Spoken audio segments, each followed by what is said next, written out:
Oi pessoal, tudo bem? Meu nome é Vitor Custódio e sejam bem-vindos a mais um episódio do podcast Espalhados, o podcast focado em compartilhar a experiência de brasileiros que já estiveram ou estão espalhados pelo mundo. Nós, brasileiros, somos um povo rico em alegria, beleza, especialmente ricos em miscigenação. Ao longo dos séculos recebemos inúmeros povos em nossa terra e hoje nos tornamos um só povo nesse lindo e imenso país. Continuando essa saga, teremos sempre nosso primeiro convidado, Vitor Machado, nos ajudando a mediar essa conversa. Olá pessoal, tudo bem? É um prazer tê-los como ouvintes novamente e hoje, em continuidade ao nosso podcast, trouxemos uma pessoa com uma história super interessante e que com certeza vai despertar sua curiosidade em descobrir um pouco mais sobre seus antepassados. A convidada de hoje é uma brasileira com um pezinho na Itália. Ela conquistou sua dupla cidadania italiana e hoje vamos descobrir um pouco mais como tudo isso funciona. Então, por favor, convidada, se presente. Olá pessoal, meu nome é Tuliane Colasso. Sou natural de Jaraguá do Sul, Santa Catarina. Tenho 30 anos. Atualmente estou morando na Irlanda, em Dublin.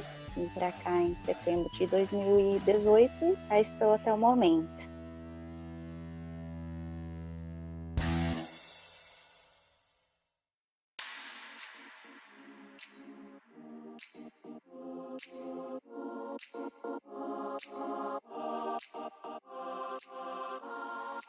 Tuli, primeiramente, muito obrigado, tá bom, por participar desse episódio. Eu gostaria de perguntar pra você se você já conhecia, né, se você já sabia que tinha antepassados italianos, ou não. Sim, eu já sabia que os meus tataravós, da parte da minha mãe, tanto do meu avô quanto da minha avó, pais da minha mãe, ambos vieram da Itália, são descendentes italianos, né? Eu só não tinha mais nenhuma outra informação, né? Uma informação que eu tinha que eles eram italianos.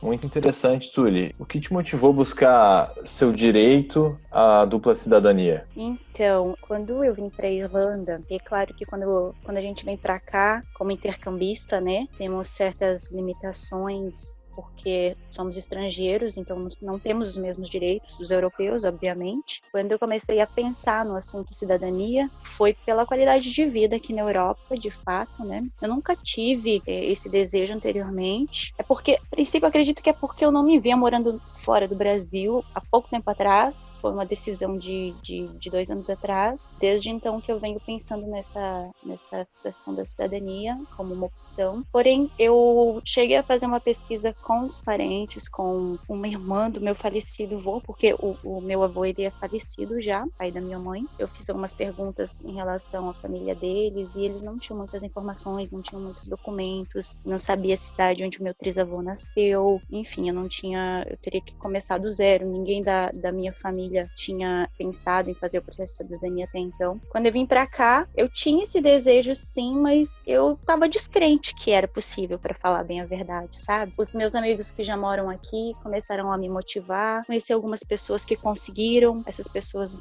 relataram como foi a experiência, como cada um conseguiu fazer e correr atrás da documentação. Posso dizer que sim, tiveram muitos amigos que me motivaram a fazer isso também, né? Então, qualidade de vida aqui na Europa, eu acho que foi um dos motivos, mas o principal ainda para mim foi a liberdade de escolha, a liberdade de ir e vir, sem aquela pressão do visto, sem aquela pressão do tempo que está se esgotando e eu vou ter que voltar para o Brasil, e se eu ainda quiser fazer coisas por aqui, e a liberdade de repente, escolher um outro país, né, dentro dos que é possível se morar com a cidadania italiana. Então, acho que a liberdade de escolha foi sim o principal motivo. Imagino quanto esse processo trouxe, sim, essa liberdade para ti decidir onde tu quer seguir o teu caminho, né? E também, Exatamente. a mesma forma que teus amigos te auxiliaram nesse processo, agora muito bacana de você estar também auxiliando as pessoas que estão interessadas, aos ouvintes, né? Facilitar, digamos assim, toda aquela insegurança que talvez tu sofreu no começo do teu processo. Sim, eu acho que quebrar aquele mito de que eu mesma tinha, né? Que eu era descrente que eu conseguiria, que eu achava tudo tão difícil, e com a motivação dos meus amigos e o relato da experiência deles, eu vi que não, que eu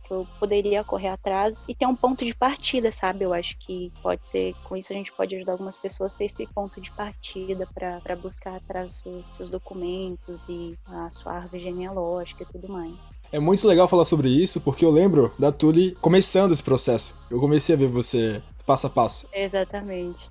Eu acabei descobrindo que há duas vias legais de conseguir o passaporte italiano, através de processo administrativo ou judicial. Você poderia nos falar qual seria a via que você acabou usando? Certo, de fato existem esses dois caminhos. E no meu caso, eu fiz o processo de cidadania com a minha irmã, né? E nós escolhemos fazer por via administrativa, por ser mais simples, mais rápido, e porque nós temos essa possibilidade. Porque, na verdade, não é simplesmente uma escolha apenas. Processo judicial, em alguns casos, você só tem esse caminho. Quando existe algum impedimento legal, que você precisa contratar algum advogado, você só pode ir por esse caminho do processo judicial, né? Então, é importante avaliar o seu caso, né? Como alguém que tenha esse conhecimento, esse embasamento para te orientar, para você saber qual que é o caminho indicado no seu caso. E no nosso caso foi o processo administrativo. Entendi. É interessante saber que tem essas duas formas de conseguir, né? Sim, é bem interessante. O caminho administrativo ele é bem mais rápido, né? Então, como nós já estávamos aqui na Irlanda, na Europa, não fazia sentido a gente fazer via judicial e ter que esperar aí uma década de anos, né, para conseguir o passaporte.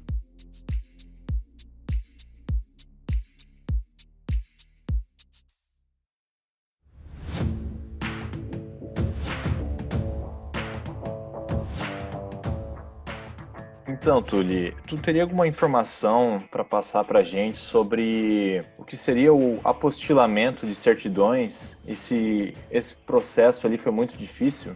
Uhum. Não, o apostilamento, ele nada mais é do que um carimbo e um selo, que claro, tem um peso, né? Ele é feito no cartório, ele é uma coisa muito simples de ser feita. Existe um acordo entre, acho que são 100 países, se eu não me engano, que se chama Convenção de Haia. Esse acordo, ele foi feito entre esses países para reduzir a burocracia, para validar documentos emitidos em território nacional para território estrangeiro. No caso, documentos emitidos no Brasil, como as certidões, para essas certidões terem validade na Itália sem muita burocracia.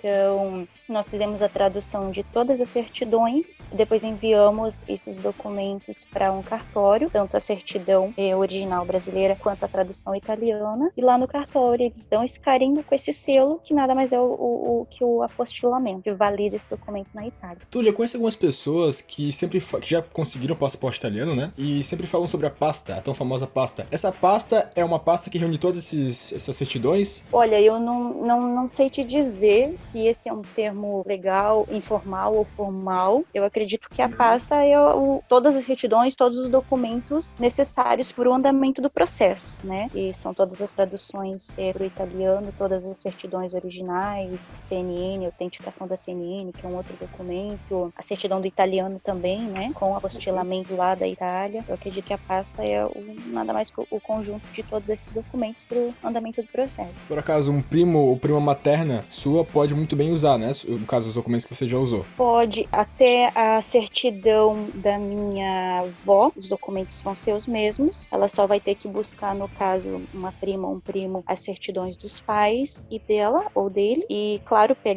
vai ter que pegar as certidões todas atualizadas, provavelmente de novo, né? Tem aí metade do caminho andado, com certeza. O caminho vai ser bem mais fácil. Você teria alguma dica de como encontrar esses documentos? E como foi para você? Foi muito difícil? Ou por onde você começou? Então, na verdade foi mais fácil do que eu imaginava. E no final das contas, para mim foi um pouco mais moroso conseguir as certidões no Brasil do que na Itália, por incrível que pareça. Todos esses contatos que eu tive de assessoria, de pessoa que buscou documento na Itália, de pessoa que descobriu os meus antepassados, enfim, foram todos através de indicações de pessoas que já fizeram o seu processo, que eu acho que é bem importante porque, né, é um mercado que existe, como tudo nesse mundo, né, existem pessoas de má índole e é muito complicado porque você às vezes só tem contato com a pessoa por telefone, envia os documentos de forma digital e você transfere o valor e você nem conhece a pessoa, então muito importante, eu acho que o melhor caminho ainda é através de indicação. E assim foi, um colega meu do curso de inglês aqui em Dublin, ele me indicou um brasileiro que morava na época ficar em Londres, e ele fazia esse trabalho de busca da árvore genealógica. Então, como eu tinha pouquíssimas informações, eu montei uma árvore genealógica do meu jeito, com as informações que eu tinha, que vinha desde a minha certidão de nascimento, da minha mãe, do pai da minha mãe, que era a tele que eu tinha, né? E entreguei para ele, e ele tem acesso a canais de pesquisa na internet. Existem alguns canais pagos que você consegue descobrir muita informação de árvore genealógica, e demorou aproximadamente 10 dias para ele conseguir me passar todas as informações que eu precisava. A gente também ajudou um pouco, a minha mãe, que estava ajudando aí na busca, ela descobriu algumas informações com alguns parentes do Rio Grande do Sul, que tinham um livro com algumas informações dos irmãos do meu tataravô e tal. Eu enviei esse documento para ele, com isso ele conseguiu concluir a busca, e ele descobriu várias coisas. Eu digo que ele conhece mais o meu passado e da minha família do que a gente mesmo. Descobriu certidões do meu bisavô, aquelas certidões antigas escritas à mão ainda, sabe? Descobriu a cidade onde o meu trisavô nasceu. E isso foi primordial para a gente dar andamento no resto do processo, sabe? Mas foi por indicação que eu consegui. Paguei um valor que eu achei justo para ele, o valor que ele me passou, mas que eu acho que foi bem justo pelo trabalho que ele fez, né? E a partir daí a gente conseguiu as informações que precisava para poder buscar, solicitar, no caso, a certidão do meu trisavô lá na Itália. Obrigado, Túlio. Só um adendo, algo bem interessante. Eu, por experiência própria, fui atrás dos meus antepassados e acabei buscando através de um site chamado Family Search, e achei bem interessante, tá bom? Eu descobri bastante coisa, então aconselho as pessoas, né, que estão interessadas, que querem começar essa procura, que comecem por esse site. É gratuito e você tem, claro, que opções pagas, como a Túlio comentou, mas é gratuito, então pode começar por ali. Sim, esse é gratuito, o Google tá aí para isso, né? E é uma ferramenta fantástica, de fato. Eu confesso que da parte da minha avó, eu consegui descobrir várias coisas pelo Google, porque alguém da minha família que eu nem mesmo conheço já tinha feito o processo, então eu descobri várias coisas, mas por alguns impedimentos em relação à data, por parte da minha avó, eu não conseguiria fazer o processo, ou teria que ser de forma judicial, e por isso eu tive que partir para o plano B e contratar alguém para descobrir sobre o meu trisavô da parte do meu avô, né? Dele eu não tinha encontrado nada, mas o Family Search é um canal muito bacana, e com certeza você vai achar alguma coisa assim. Que ótimo que a gente tem essa ferramenta, né, para auxiliar. É um start bacana.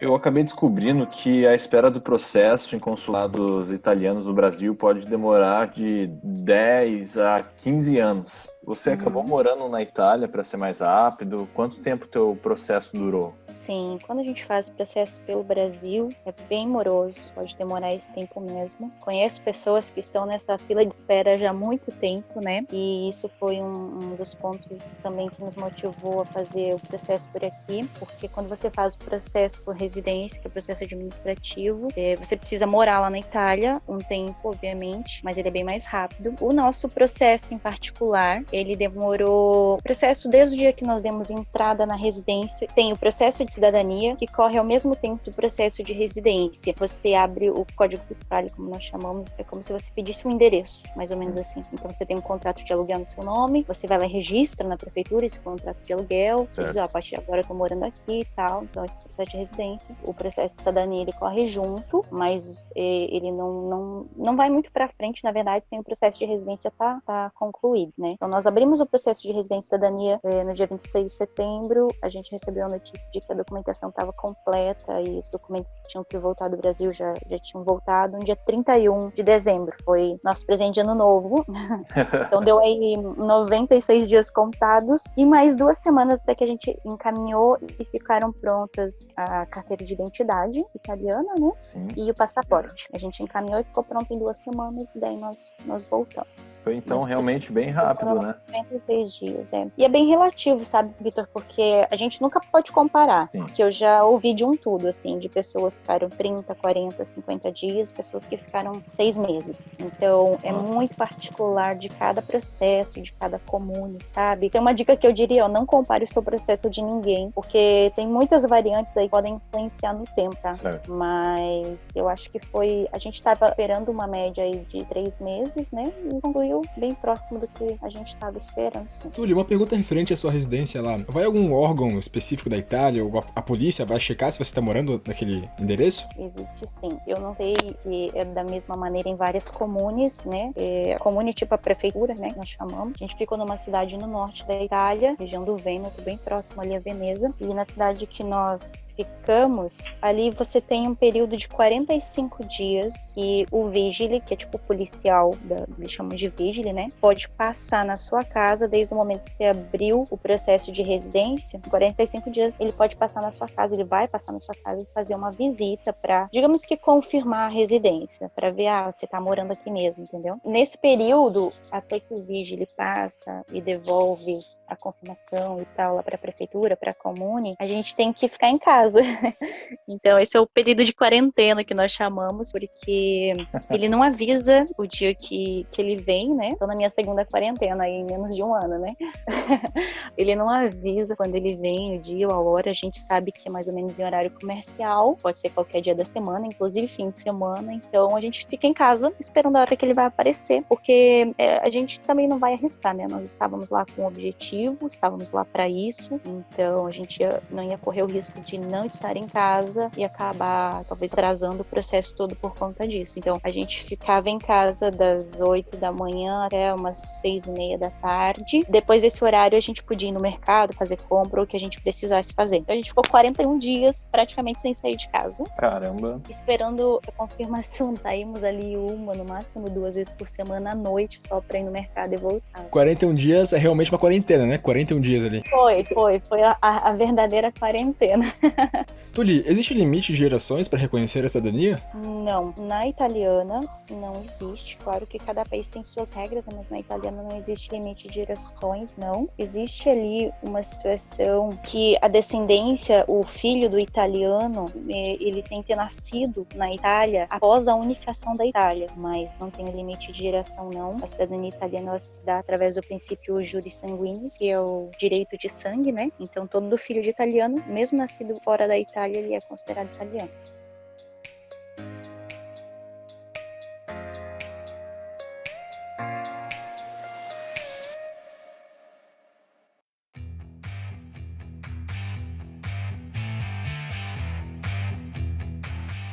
E Tuli, é necessário o sobrenome italiano para tu ter o direito ou apenas provar ligação de descendência com italiano? Não é necessário, tanto que eu não tenho, infelizmente, porque eu gosto muito do sobrenome, o sobrenome italiano da minha família. Originalmente é Tonieto, vamos descobrir isso agora, porém todo mundo da minha família, se olhar as certidões, todo mundo tá como Antonieto. Teve essa diferença ali de registro depois que os meus 3 avós chegaram aqui, mas eu tenho só o sobrenome do meu pai e não tive que adicionar no meu nome, não é obrigatório, né? Eu só mesmo tive que provar a ligação. Ah, que ótimo. Tuli, você poderia, por favor, nos falar em quanto custa, em média, o processo de dupla cidadania? Então, é muito difícil mensurar um valor, porque isso vai ter muitas variantes, depende do número de documentações, o tamanho da sua pasta, depende do tempo que você vai ficar na Itália, depende do tempo que o seu assessor vai cobrar de honorários, ou se de repente você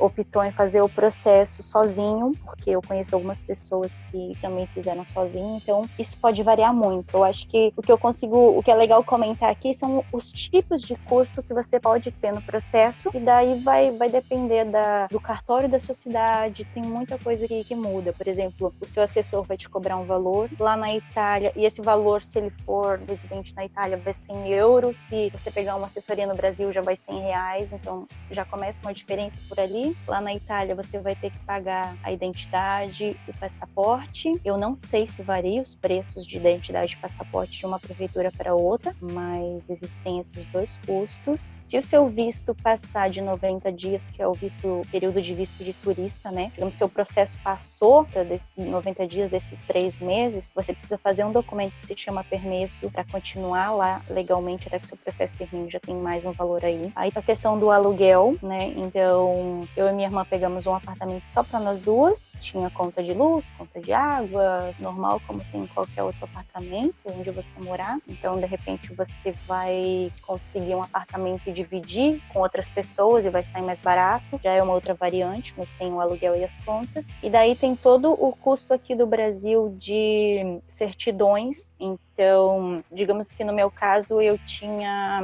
14 certidões. Eu vou pegar a minha certidão de nascimento, casamento e óbito de cada geração. Óbito se tiver. Então, a minha, a dos meus pais, a dos meus avós, dos meus bisavós e dos meus tataravós. Cada certidão, eu não sei se todos os cartórios têm um valor igual ou não, né? Mas uma certidão atualizada vai custar em torno de 60, 70, 80 reais. Vai depender do cartório. Aí tem a tradução que você vai pagar por certidão também. Então, eu peguei uma tradutora através de indicação lá de São Paulo, o apostilamento é no cartório, isso varia muito. Eu sei que Santa Catarina é um dos estados que custa mais barato o apostilamento, que é R$ 38,50 a certidão, a folha. Eu sei que os valores em São Paulo de apostilamento passam de 100, por exemplo, então já é outra variável. E também mais um italiano que buscou a certidão na Itália para mim, apostilou e me enviou aqui para Dublin. Então, e acho que é isso, são muitas coisas.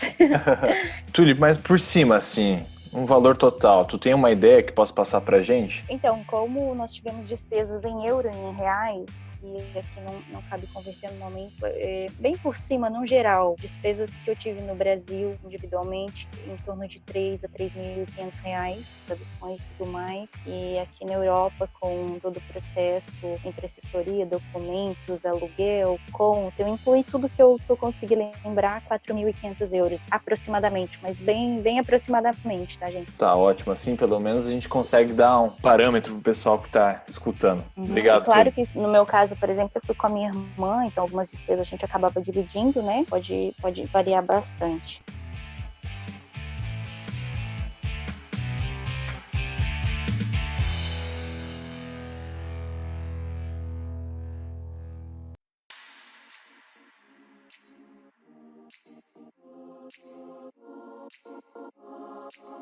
Tuli, quais seriam suas impressões da Itália e do povo italiano? Aspectos positivos e outros nem tanto. O que eu posso falar é ali da cidade onde a gente viveu, né, que fica no norte da Itália. A gente escuta muito que o norte e o sul são muito diferentes, então não podemos generalizar, principalmente como nós estávamos na Irlanda e daí fomos para a Itália, a gente acaba comparando um pouco, né? A gente percebe que o povo, eu não senti, pelo menos, é uma opinião pessoal da gente, que tem aquela receptividade, assim, principalmente porque a gente estava numa cidade em que, naquele momento, o turismo é muito alto lá no verão, mas fora do verão é só o pessoal local mesmo, então, sabe quando você passa na rua e eles olham para você com aquele olhar, tipo, eu sei que você não é daqui.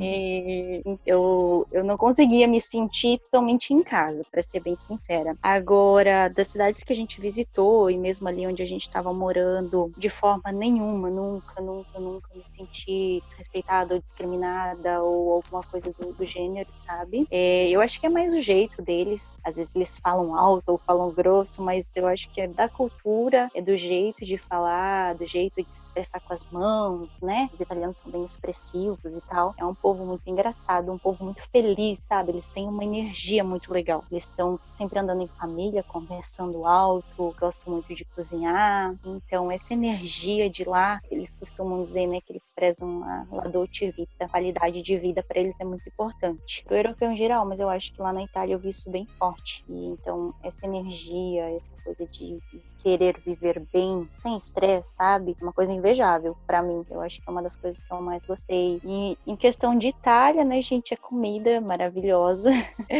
É exatamente como costumam dizer, principalmente para mim, que eu tenho uma intolerância alimentar com glúten e leite. Então lá eu tava no paraíso, porque tinha muita opção mesmo. Então consegui comer pizzas deliciosas, sem glúten. Eu nem acreditava que era sem glúten, tão gostosas que eram. O sabor da comida, o sabor dos alimentos, das frutas, é muito, muito, muito gostoso. E é barato também, eu acho que é razoavelmente barato no mercado, né? Vinhos são muito baratos e a gente consegue comprar uma garrafa de vinho de qualidade por 2, 3 euros. E que tu mencionou ali das cidades que vocês passearam, de todas essas cidades que tu conheceu, qual assim que mais chamou tua atenção? Então, a gente acabou não passeando, na verdade, muito, considerando o tempo que nós ficamos lá, porque, né, teve o período em que a gente não podia sair de casa, depois teve um período também que a gente estava economizando, que não sabia quanto tempo o processo ia durar, então não passeava tanto por conta do dinheiro mesmo. A gente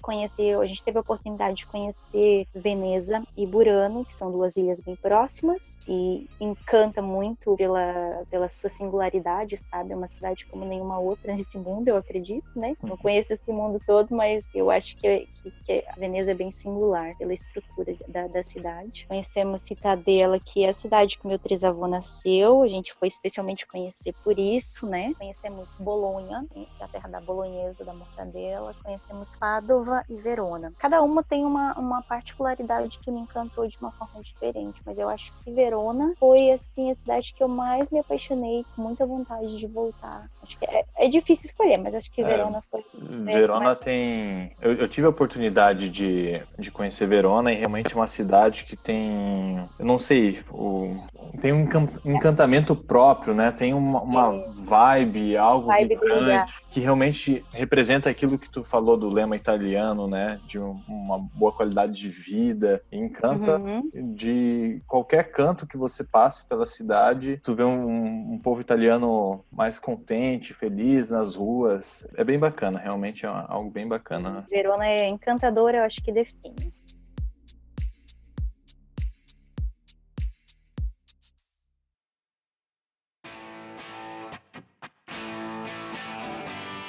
Você moraria algum dia na Itália de novo? Então, eu, apesar de não ter planos no momento, eu acredito que sim. Eu vejo a Itália hoje para descanso, para aposentadoria, entendeu?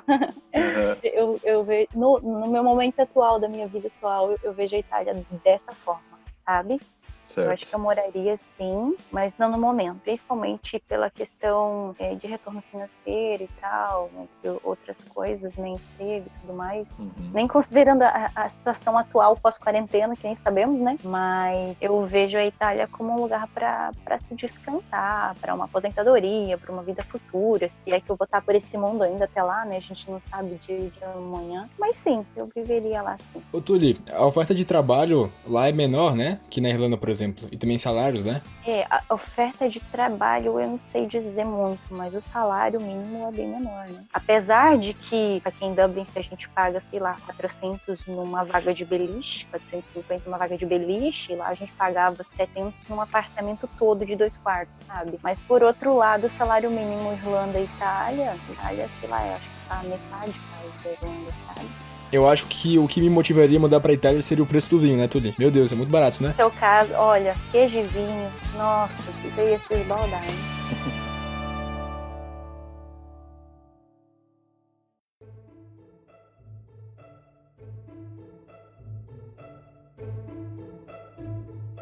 Nós estamos encaminhando para o final desse episódio. E agora eu gostaria de perguntar quais foram os seus maiores perrengues, Tuli, durante o seu processo lá? Então... E tiveram alguns episódios, assim, engraçados e não sei se definiria exatamente como perrengue, mas os perrengues maiores eram ou com o idioma ou com o transporte público.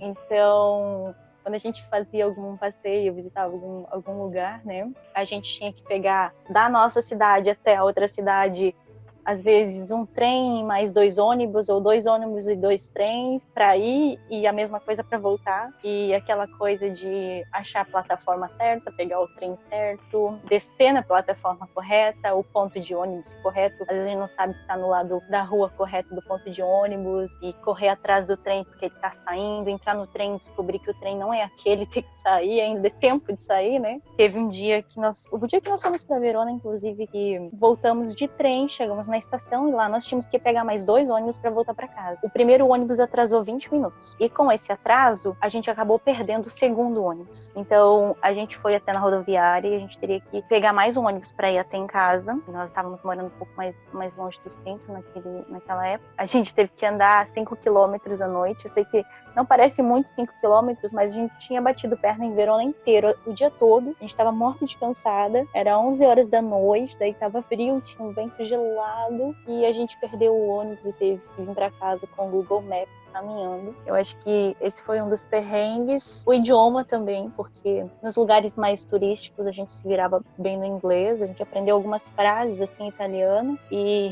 às vezes a gente tentava se comunicar em italiano, mas quando ele já perguntava alguma outra coisa já não rolava e a gente já emendava a conversa em inglês. E nos locais, comércios mais locais, quando não era uma área muito turística, era muito engraçado, porque a gente pedia alguma coisa em inglês e eles respondiam em italiano. Aí a gente pedia em inglês e eles respondiam de novo em italiano. Ainda que no contexto geral a gente não conseguia tanto falar italiano, mas conseguia entender, né? E assim a gente se virava. Até teve um dia que o nosso aquecedor em casa tinha estragado. Foi um senhor lá para consertar, né? E daí ele... Ainda bem que a mímica é uma linguagem mundial, né? A gente se vira com ela também. E eu lembro que ele olhou para mim e perguntou: "Parla italiano?" E eu falei para ele: "Não." E daí ele olhou para minha irmã e perguntou a mesma coisa. Minha irmã disse que não. Aí ele olhou pra gente: "Bene qui." E continuou falando italiano do mesmo jeito. E daí a gente até conseguiu entender mais ou menos o que ele estava buscando lá da parte do aquecedor, mas enfim, o que importa é que depois o aquecedor funcionou, né? Mas idioma e transporte público foram os momentos mais engraçados da gente. Que bom, boas histórias então.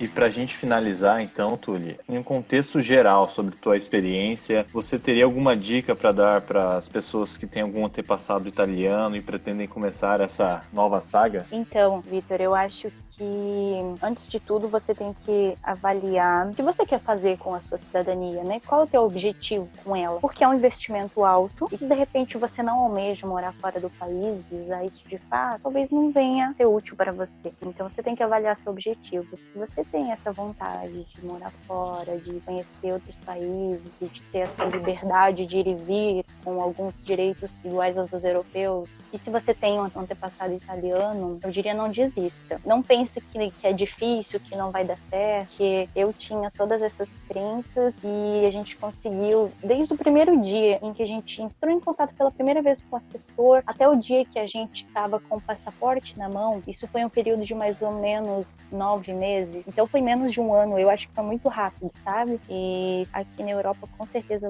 vai facilitar a sua vida e conhecer um pouco mais dos seus antepassados, o que eu acho que é muito bacana, conhecer sua árvore genealógica, sabe? E com tudo isso eu descobri quando a minha trisavó e o meu trisavô vieram para o Brasil atrás de uma vida melhor, porque a situação na Itália na época não estava muito boa, e com isso eu descobri que o meu trisavô, o meu tetravô e a minha tetravó, na verdade, vieram com os filhos para cá. Meu tetravô, ele morreu na viagem, no navio. Então, imagina, a minha tetravó chegou aqui com uma renca de filhos, um país diferente, sem dominar o idioma naquela época, para recomeçar a vida, sabe? Meu trisavô era adolescente quando ele chegou aqui no Brasil e eu imagino a luta que foi para eles na época. E tudo isso eu não sabia, né? Tudo isso eu não sabia que tinha acontecido. E hoje eu penso, muitas pessoas falam: nossa, mas saiu do Brasil, foi para Irlanda, depois foi para Itália e teve a coragem de sair do seu país e tal. Mas hoje eu penso, poxa, lá em 1900 e bolinha, a minha tetravó e o meu trisavô fizeram a mesma coisa, sabe? Em busca do sonho dele. Hoje essa cidadania vem como um presente,